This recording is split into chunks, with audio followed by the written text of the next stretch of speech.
Hello，大家好，我係善媛啊。今日同大家分享嘅就係我哋個患癌自救團隊，其實都成立咗一段好長嘅時間。咁呢段時間呢，我係聽咗好多過千個嘅求助個案，而當中亦都係透過我哋團隊咧，成功幫咗好多嘅患者處理到癌症呢個問題，成功嘅個案比比皆是。但亦都好多個患者咧，問完之後查詢完之後覺得得唔得㗎？有咩可能咁短時間就可以處理到啊？西醫醫癌症都3、5、7年都未必得啦。單求我哋嘅中成藥湯水食療就可以，有冇咁易啊？咁選擇唔信任，去返西醫嗰度，其實冇問題嘅，因為患咗癌症嘅係你，並不是我。辛苦嘅係你，亦都唔會係我。患者有權選擇佢哋任何嘅治療方案，甚至乎係有權選擇佢哋嘅生與死。點解咁講呢？其實有好多個案，佢哋係俾西醫度5、6、7傷，甚至乎殘缺㗎。好啦，聽我而家可以講一個個案，就係關於一個鼻咽癌嘅男仔。咁佢係一個30幾歲嘅，當日係媽媽嚟揾我哋嘅，就係仔仔患咗鼻咽癌，好辛苦，想睇啲咩方法幫佢。咁我就了解個情況，原來仔仔喺早前呢已經係大半年前患咗鼻咽癌，咁揾西醫去幫佢做咗化療加標靶都唔得。不斷試唔同嘅藥，第一代、第二代、第三代試到冇辦法啦，已經冇藥可以再幫佢，因為鼻咽癌已經擴散到佢個腦同埋個淋巴。而家西醫只係俾乜嘢佢？嗎啡。而最近呢個男仔因為唔舒服入咗醫院，咁就醫生話冇嘢可以幫佢做，只係俾佢瞓喺呢度吊鹽水。佢自行簽字出院，覺得我唔想留喺醫院度，反正都係要死嘅話。又冇辦法，亦都冇任何藥物嘅時候，媽媽好心痛，好心痛。佢覺得我個仔得36歲咋，仲要啱啱結婚，點解會咁嘅呢？媽媽好想我哋去幫，其實唔係我哋唔想幫啊，係我哋無能為力，因為患者選擇放棄。如果佢當一發現咗患咗癌症嘅時候，第一時間揾我哋去幫佢處理，我好肯定咁話俾佢聽，你起碼有8至9成可以好返。但係今日我話俾個患者聽，就算我哋肯願意去幫佢，都係得2成機會。點解？因為你已經俾西醫到5、6、7傷嘅時候，你再嚟揾我哋嘅時候，我哋用盡辦法去幫你嘅會，但係得2成機會。如果你願意接受嘅話，我哋傾盡所有嘅能力，成個團隊去幫你一個，都在所不辭。但求希望你可以好返，但係奈何患者選擇放棄。我哋都冇辦法。好，另外一個個案呢，就係一個患咗胃癌嘅男士，當佢嚟求助嘅時候，佢太太嚟㗎。咁佢亦都係啦，喺早半年前嘅時候呢，佢係揾過我哋，咁啊講緊佢情況。我嗰陣係單靠普通嘅胃癌呢係冇問題㗎，我哋好有信心去幫你處理得到㗎。咁啊講咗我哋嘅理念啊等等話俾佢聽。但係先生覺得都唔科學嘅嘢嚟嘅。西醫啊醫癌症啊都係咪3、5、7年？你同我講幾個月就得？仲要食中成藥咁慢都可以咩？選擇揾西醫去幫佢。咁啊當其時佢同我講我做抽針啊，同埋做呢個 PET scan。咁我同佢講話唔好做抽針，唔好做 PET scan。點解？因為引起擴散。而呢番説話唔係我講㗎，係我個主診醫生。因為若干年前咧都係患咗癌症，咁醫生都勸説我做 PET scan 同埋抽針。咁佢要我簽個免責聲明，我覺得好大風險嘅咩？點解要簽免責聲明嘅呢？咁啊問醫生，醫生就話係會好容易引起擴散。咁我就話咁容易擴散，我梗係唔做啦。再同團隊商量咗之後，發現咦唔得喎！如果既然係咁，我選擇唔做所有入侵性嘅檢查，單只係超聲波同埋抽血驗癌指數。亦都有人話啦，癌指數唔代表一切嘅喎。咁即係話我發燒、探熱去到40度都唔係叫發燒。癌指數唔好忽視，亦都唔好忽略，因為佢係正正反映你個癌腫瘤個發炎嘅程度嘅。好啦，呢個男士佢唔聽我哋嘅勸説，一樣去做抽針同埋做 PET scan，冇問題嘅，因為身體係佢，患病係佢本人，亦都排咗期做手術嘅啦。我知道，咁啊去做手術嘅時候咧，劏開咗個肚，先發現做唔到。點解？因為要擴散咗淋巴同整個腹腔。你諗下，當日話咗俾佢聽，做 PET scan 同抽針有機會好容易引起擴散，要簽呢個免責聲明，佢唔信。照去做，到最後擴散去腹腔同埋淋巴。屋企人太太再嚟揾我，喊住嚟同我講，問我點算。我話你咁嘅情況，我可以點樣去幫你呢？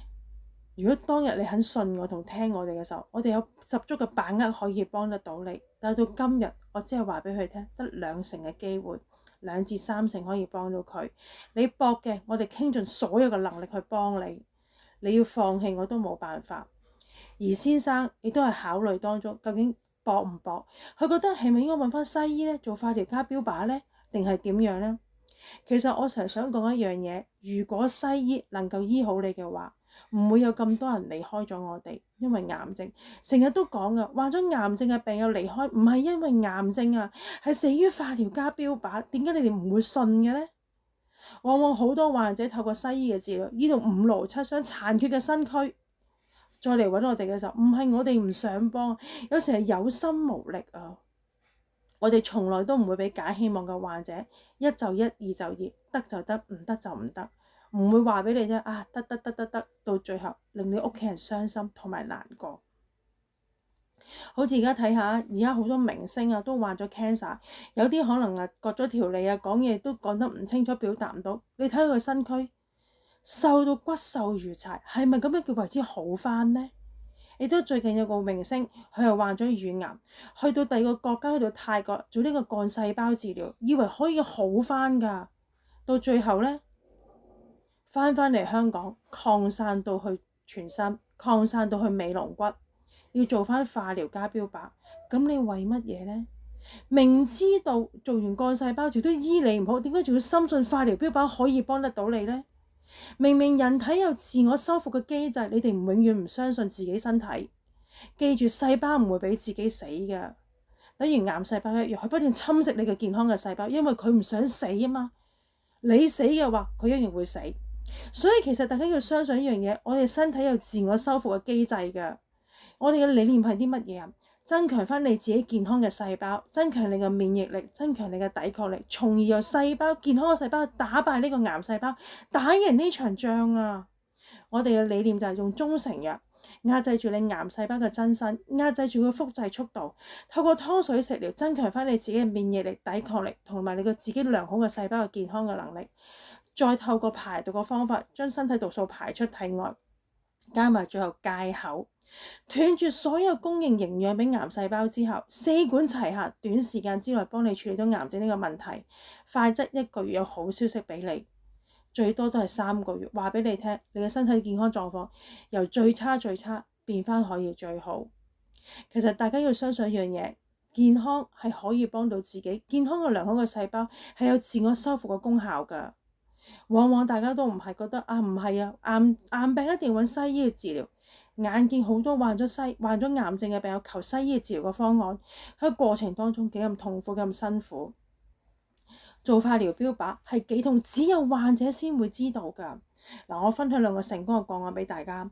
一個就係患咗乳癌嘅呢個患者，其實佢爸爸之前亦都係患咗腸癌，亦都係揾過我哋去幫佢。嗰個男士嗰個伯伯，佢原先係個腫到行唔到，屋企都行唔到路㗎啦，已經好腫，同埋不斷有屙血。咁我哋教識佢點樣去止咗屙血先，止血，然後教識佢點樣去水腫，將佢身體嘅水分排咗出嚟之後，佢可以落街散步半個鐘。呢個咪叫好轉啊？但係往往啲人唔會信嘅，佢屋企人就覺得呢啲唔科學㗎，一定要揾西醫，一定要做手術先得㗎。斷咗我哋幫佢個方法，尋求西醫嘅治療。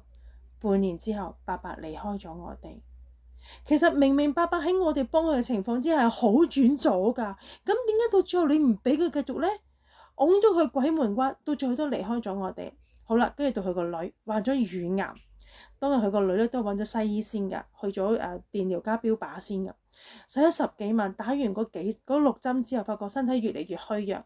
好痛喺個治療過程當中，只有患者先知道受化療標靶個針又係幾咁痛苦㗎。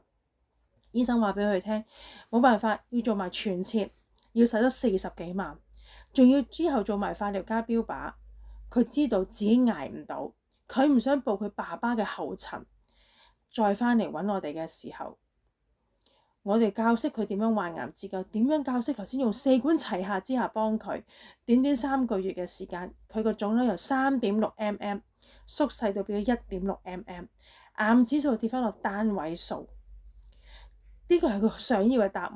佢以為佢已經唔需要再手術，佢叫好返。呢個係佢想要嘅結果。但係佢個西醫嘅私家醫生好奇怪，仍然勸説佢去做手術。點解？話驚佢擴散喎。咁你諗下，究竟呢個西醫係為佢健康嘅着想啊，定係斂財？值得大家去思考。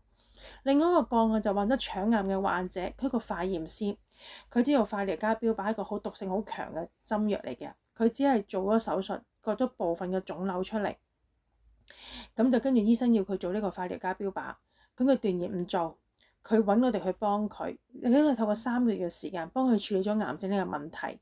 因為當日佢腸癌嘅時候咧，亦都係擴散到佢肝㗎，影響到肝酵素同埋好多方面。咁我哋亦都幫佢將個肝酵素恢復翻去正常，亦都係幫佢處理咗癌症呢個問題。呢個就係患者想要嘅答案，佢哋想要嘅結果。佢哋求醫只係求好翻啊，唔係求越嚟越辛苦、越嚟越痛啊。最好笑就佢覆診嘅時候，醫生都建議不如再做化療加標靶啊，真係擔心你會擴散等等。嗰個患者斷言簽翻紙俾翻醫生，我拒絕做任何西醫嘅治療方案。咁你諗下，如果係得嘅話，咁點解啲人往往接受西醫嘅治療方案嘅時候會越醫越差，越嚟越弱？有好多話自己好翻嘅點樣？割咗條脷啞咗嘅，跟住繼續做化療加標靶，換來一個殘缺嘅身體同埋5癆7傷，叫好翻咩咁樣？有啲患咗眼癌，冇咗個眼睛之後盲啊，呢世都係盲啊，仲要做化療加標靶，又係殘缺嘅身軀加呢個5癆7傷，呢個係咪患者想要嘅答案啊？如果患咗癌症嘅你想要咩結果？殘缺嘅身軀5癆7傷，定抑或冇副作用情況之下又可以處理到癌症呢個問題嘅時候，你揀邊一個？其實我聽咗好多唔同嘅個案，亦都好心酸、好心痛。點解一個錯誤嘅決定？我哋成日都講患咗癌症並不可怕，最可怕嘅係乜嘢？一個錯誤嘅決定，將自己抱憾終生，拱去死門關啊！我係善緣，如果有緣睇到呢條片，你咁啱受盡癌症嘅折磨，又或者想尋求多個方法幫自己處理嘅話，不妨 WhatsApp 我。嗱，今日我分享去到呢度嘅先，有緣嘅可以 WhatsApp 我哋㗎，拜拜。